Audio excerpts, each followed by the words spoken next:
Ginataang alimasag for today's menu. Tara, luto tayo.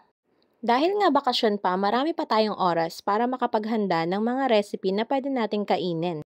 Unlike kasi dati, pag may pasok, bumibili na lang tayo ng mga lutong ulam. Syempre, para mas masave din yung mga time na mas kakailanganin pa natin sa ating mga gagawin. Bawang, sibuyas, luya, kamatis, yan nga yung mga ingredients na kung saan hindi nawawala lalong-lalo na sa araw-araw nating pagluluto. Nilagay ko na nga rin pala ang kalabasa, naglagay din ako ng konting patis, pampalasa, pero pwede rin naman bagoong. Yung pangalawang gata ang una kong nilagay, pagkatapos takpan lang at pakuluan. Pwede rin naman kayong gumamit ng gata yung mga nakapak, pero para sa akin yung natural ingredients pa rin ang mas masarap. Nilagay ko na nga pala dyan ng alimasag, takpan lang ulit at hayaang kumulo.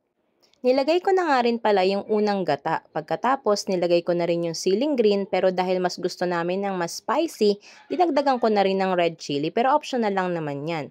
At syempre, hindi mawawala ang asin at paminta to taste.